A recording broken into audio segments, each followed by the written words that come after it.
তোমাদের সাথে আজকে আবার একটা নতুন ছোট্ট ভিডিও নিয়ে চলে এলাম। বাড়িতে থাকাকালীনের ভিডিও। তোমরা তো জানোই আমি বাড়িতে গেলে সত্যি কথা বলতে এদিক ওদিক ঘুরতে খুব ভালোবাসি। তো বুনু তো আসবেই, কারণ আমি আর ওর সাথে আমার সেরকম দেখা হয় না, যেহেতু বাইরে থাকি ওর সাথে আমার সেরকম দেখা হয় না। বাড়িতে গেলেই কিন্তু আমি ওকে ডেকে নেই, তারপরে আমরা ননদ বৌদি দুজনে মিলেই কিন্তু এদিক ওদিক ঘুরতে বেরোই, আর মাকে তো সাথে নেবই। তো আজকে কিন্তু আমাদের বাচ্চা দুটোকে নিয়ে আমরা দুজনে মিলে আমাদের হলদিবাড়ির পার্কে ঘুরতে এসেছি। বাচ্চাদের পার্ক, যেটা আমাদের পশ্চিম পাড়াতেই রয়েছে, উত্তরপাড়া আর পশ্চিম পাড়ার পাশাপাশি রয়েছে, সেই পার্কেই কিন্তু ঘুরতে চলে এসেছি। বুঝতেই পারো, বাড়িতে গেলে বাচ্চাগুলোকেও তো একটু ফ্রেশ করাতে হবে, শুধু নিজেরা তো ঘুরলে হবে না, তাই না? তো সেটাই আর কি করছিলাম। তো এখানে দেখো আমার দুটো বাচ্চা কি আনন্দ করছিল। ওদের পার্কে এলে এই জায়গাটাতেই ওদের সবচেয়ে বেশি কমফোর্টেবল হয়।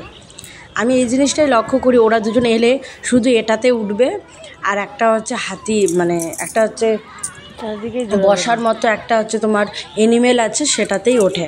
আদার্স ওরা কোনো কিছুতে সেরকম ওঠে না। তো ওরা দুই ভাই বোনে কিন্তু খুব মজা করছিল। তো সেটাই আমি আর কি দেখছিলাম, দেখো কি সুন্দরভাবে মজা করছিল। তো আমি আর বুনু বসে রয়েছিলাম, আর দেখো চারিপাশটাতে প্রচণ্ড পরিমাণে রোদ, আর রোদটা সত্যিই সেদিন খুবই দিয়েছিল। আর এতটাই রোদ দিয়েছিল কি আর বলবো। আর চারপাশটাতে তো মানে কি বলবো, খালি একটা করে জোড়া নিয়ে বসেছে সবাই।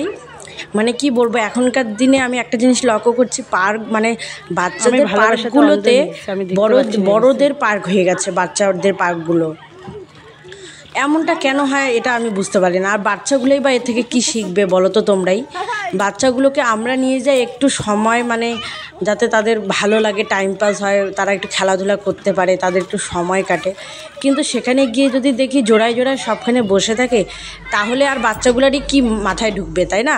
যখন একটু পরে মানে একটু বড় হবে, বুঝতে পারবে, তখন ওরা কি বুঝবে বলো তো? সবখানেই একটা করে ছেলে আর মেয়ে রয়েছে, বসে বসে গল্প করছে। আমরা যে নিজেরা দুজনে মিলে একটু বসে, মানে আমি আর আমার ননদ দুজনে মিলে বসে যে একটু আমরা গল্প করব, সেই জায়গাটাও পাচ্ছিলাম না।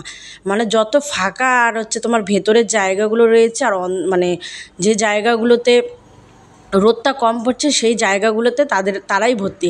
হ্যাঁ অবশ্যই, কেন ঘুরবে না? পার্কে জোড়া জোড়া সবাই ঘুরতে পারে, সেটা আমি বলছি না ঘুরবে না, কিন্তু বাচ্চাদের পার্কগুলোতে কেন ভাই? আমি এটাই বুঝি না। বাচ্চাদের পার্কগুলোতে ঘুরে ওদের কী মজাটা পায়?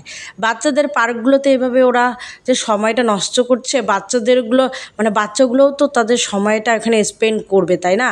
তারাও তো সেরকম করে দোলনা পায় না খেলার, মানে সব কিছুই তারা বুক করে রেখে দেয়। কি আর বলবো, যাই হোক, সেসব কিছু বললে অনেক কিছুই হয়ে যায়।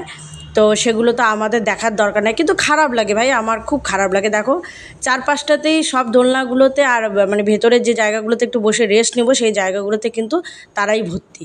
তো যাই হোক, আমরা সামনের এক দুটো জায়গাতে বসে পড়েছি, যেখানে একটু রোদ আসছিলো সেখানেই বসে নিলাম। তো এইভাবে একটা সন্ধ্যা আমরা কিন্তু কাটালাম খুব সুন্দরভাবে। খুব ভালো লেগেছিল, কারণ অনেক দিন পরে পার্কে ঘুরতে এসেছিলাম। আর বাড়িতে গেলে বাচ্চা দুটোকে নিয়ে একটু পার্কে ঘুরতেই আসি। তো এখানে আমি এই যে দেখো বাচ্চা দুটোকে এখানে উঠায় একটু মজা করছিলাম, খুব ভালো লাগছিল। তো তোমরা দেখো, অবশ্যই ভালো লাগলে লাইক কমেন্ট শেয়ার করবে, ঠিক আছে? তো চলো তোমরা ভিডিওটা দেখো।